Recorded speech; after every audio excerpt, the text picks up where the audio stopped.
जय श्री राधे दोस्तों, केपी की वाणी चैनल में आप स्वागत है। माता रानी का आशीर्वाद पाने हेतु कमेंट में जय माता दी अवश्य लिखें। वहीं अगर आप महाकाल के भक्त हैं तो कमेंट में हर हर महादेव अवश्य लिखें। यकीन जानिए माता रानी संग महादेव की विशेष कृपा आप पर और आपके पूरे परिवार पर अवश्य बरसेंगी और आप सपरिवार स्वस्थ एवं सुखी रहेंगे। दोस्तों, आज की वीडियो में आपको उन 3 राशियों के जातकों की शादी के बारे में बताने जा रहा हूं जिनके विवाह के योग 13 मई तक बन रहे हैं और 9 से लेकर 13 मई के मध्य जो है उनकी सगाई होने की पूरी संभावना है। तो इसके कारण क्या है और शीघ्र शादी के निवारण क्या है, ग्रह राशि परिवर्तन, विवाह में बाधा, ये सभी जानकारी इस वीडियो में मिल जाएगी। तो आप वीडियो को मिस न करें, वीडियो को अंत तक जरूर देखें। उससे पहले मैं आपको केपी की वाणी की प्राथमिक सेवाओं के बारे में बता देता हूं। तो अब आप केपी की वाणी से शादी की कुंडली बनवा सकते हैं। इसमें शादी से संबंधित सभी प्रकार की जानकारी आपको दी जाएगी।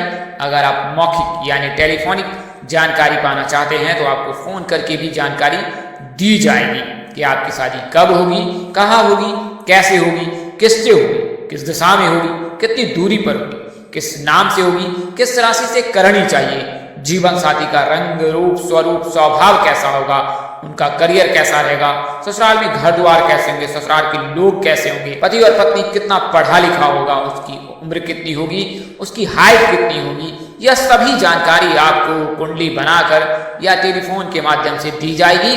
इसके लिए मामूली शुल्क ली जाती है। तो आप 85283857 पर व्हाट्सएप के जरिए, फोन कॉल के जरिए, मैसेज के जरिए संपर्क कर सकते हैं। अगर जल्दबाजी में नंबर निकल गया है तो आप वीडियो को स्क्रॉल कर नीचे आए और डिस्क्रिप्शन बॉक्स में आराम से नंबर नोट कर सकते हैं।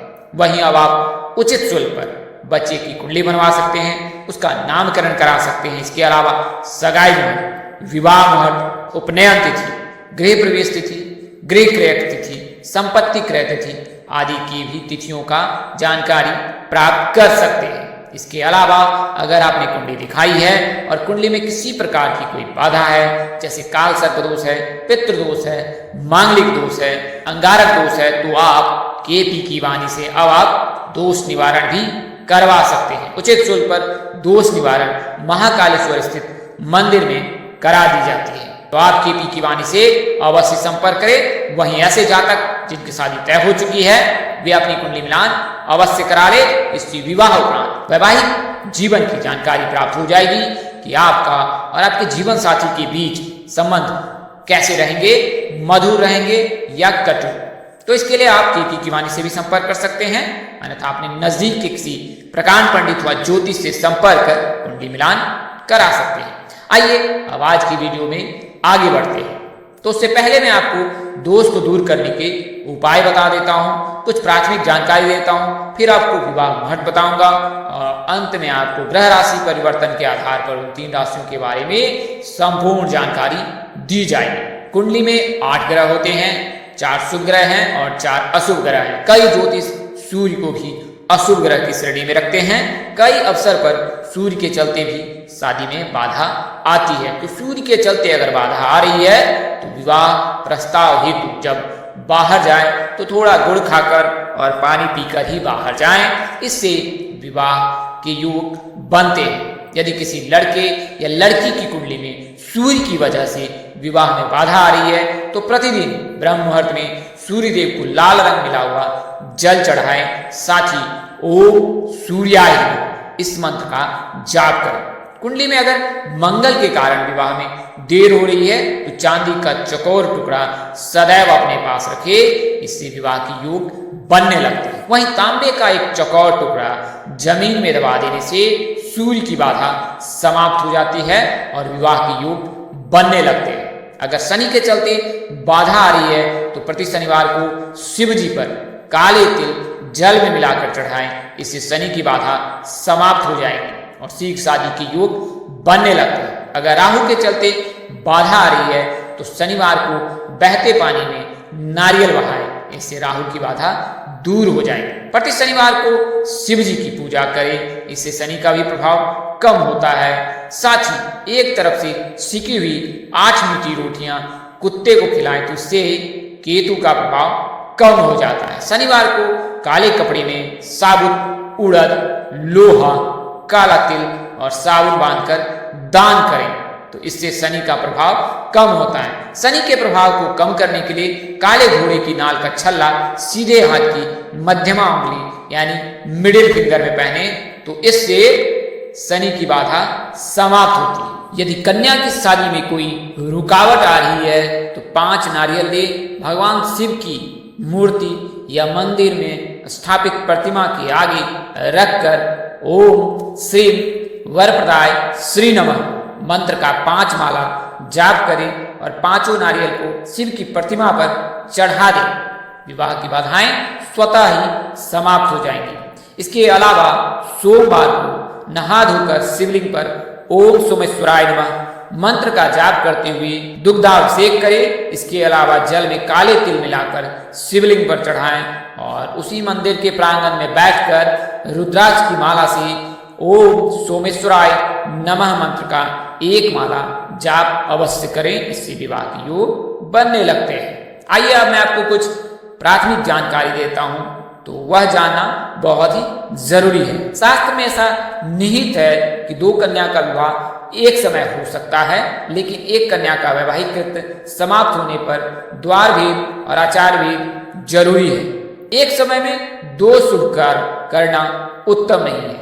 उसमें भी कन्या के विवाह के अनंतर पुत्र का विवाह हो सकता है, परंतु पुत्र विवाह के अनंतर पुत्री का विवाह 6 महीने तक नहीं करना चाहिए। इसको आसान शब्दों में आप ऐसे समझ सकते हैं कि अगर आपने अपनी पुत्री का विवाह किया है तो पुत्र का विवाह हो सकता है, लेकिन अगर पुत्री का विवाह किया है तो 6 महीने तक पुत्र का विवाह नहीं करनी चाहिए। 1 वर्ष में सहोदर यानी जुड़वा भाई बहनों का विवाह शुभ नहीं माना जाता है और समान प्रवर वाली कन्या के साथ भी विवाह निषेध है। विवाह के पश्चात 1 वर्ष तक पिंडदान, मृतका स्नान, तिल तर्पण, तीर्थ यात्रा, मुंडन, प्रेतानुमन आदि नहीं करना चाहिए। विवाह में छींक का भी दोष नहीं लगता है, साथ ही स्पर्श का भी दोष नहीं लगता है। अगर आप वैवाहिक कार्यक्रम में कोई छींक दे तो उसका दोष नहीं लगता है और बड़े छोटे में अगर पैर लग जाए तो उसका भी दोष नहीं लगता है। विवाह में षष्ठी, अष्टमी, दशमी तथा शुक्ल पक्ष की प्रतिपदा, रिक्ता आदि तिथि निषेध है, यानी इन तिथियों को न ले। वैवाहिक कार्यक्रम में चतुर्थ, द्वादश चंद्रमा ग्राह्य है। तो यह तो मैंने आपको प्राथमिक जानकारी दी है जिसका आपको अवश्य ही ध्यान रखना चाहिए।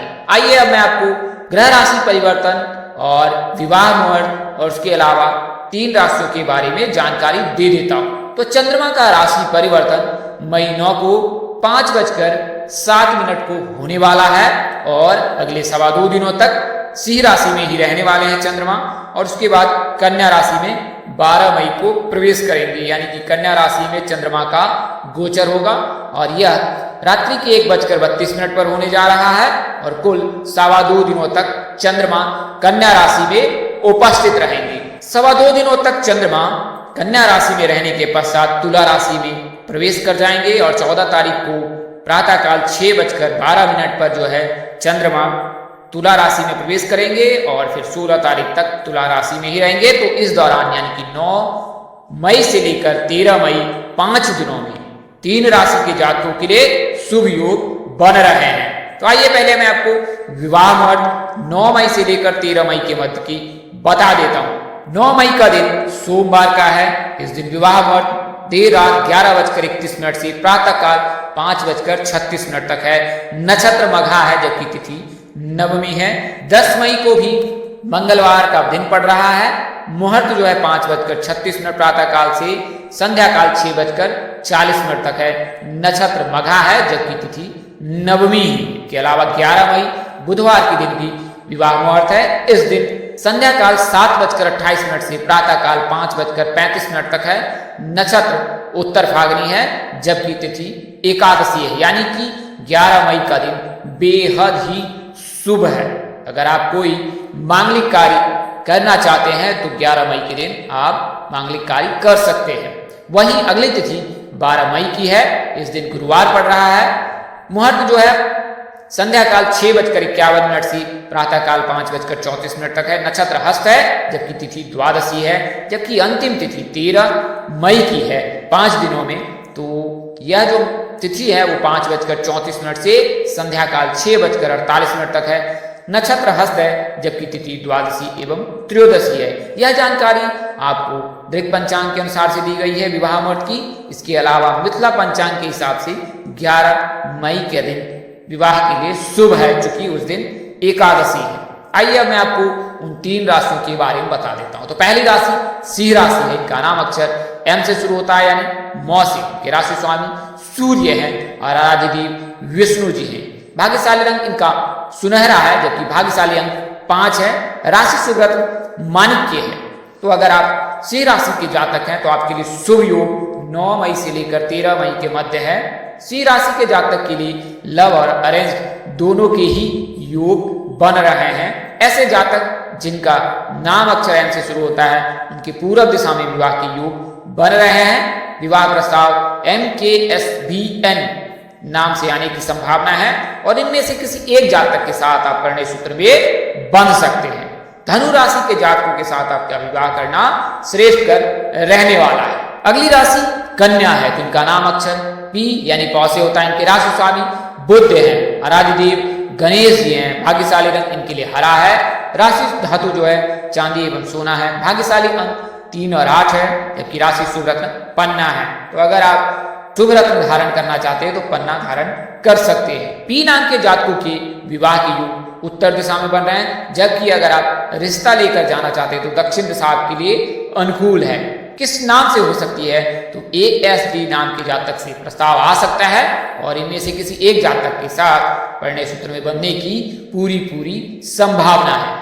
शीघ्र विवाह के लिए कन्या राशि के जातकों को हर गुरुवार को केले की जड़ में हल्दी मिला हुआ जल डालना चाहिए।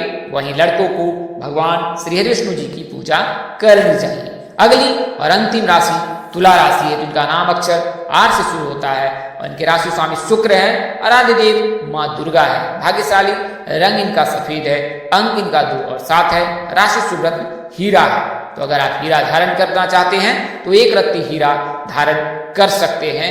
इससे लड़कियों के विवाह के योग अवश्य ही बनेंगे, क्योंकि हीरा पहनने से गुरु मजबूत होता है। आर नाम के जातकों के आग्नेय कोण यानी दक्षिण पूर्व दिशा में शादी होने के योग हैं। GMT नाम में से किसी एक जातक के साथ आप परिणय सूत्र में बंध सकते हैं। मिथुन राशि के जातकों के साथ अगर आपका विवाह हो तो ज्यादा उत्तम होगा। तो दोस्तों, इस वीडियो में मैंने आपको उन 3 राशियों के बारे में बताया है, उन 3 राशि के जातकों के बारे में बताया हूं जिनके विवाह के योग चंद्रमा की राशि परिवर्तन के चलते बन रहे हैं। इस तरह की अन्य वीडियो देखने के लिए हमारे चैनल के डैशबोर्ड अथवा प्लेलिस्ट पर जाएं और अपनी राशि अनुसार वीडियो अवश्य देखें। तो दोस्तों, आपको यह जानकारी कैसी लगी? लाइक कर, कमेंट कर, शेयर कर हमें अवश्य बताएं। अगर आप मेरे चैनल पर पहली बार विजिट कर रहे हैं तो चैनल को सब्सक्राइब कर ले, साथ ही बेल आइकन को प्रेस करना ना भूलें। माता रानी कृपा से आपके चेहरे पर हमेशा मुस्कान बनी रहे, आप सब परिवार स्वस्थ एवं सुखी रहे। आप सभी के प्यार और स्नेह के लिए आप सबको हृदय से धन्यवाद करता हूं। आप लोग इसी तरह हमारे साथ जुड़े रहे। इन्हीं शुभकामनाओं के साथ आपसे विदा लेता हूं कि जल्द एक नए वीडियो और एक नई जानकारी लेकर आपके समक्ष हाजिर रहूंगा। तब तक के लिए इस नाचीज दोस्त को इजाजत दे। आप जहां रहें मस्त रहें, स्वस्थ रहें, व्यस्त रहें। माता रानी की असीम कृपा पर बरसती रहे। परमपिता परमेश्वर आपको सद्बुद्धि, सत्मार्ग और आगे बढ़ने की शक्ति दे। नमस्कार, जय श्री राम दोस्तों, जय श्री कृष्णा, जय माता दी, जय माता।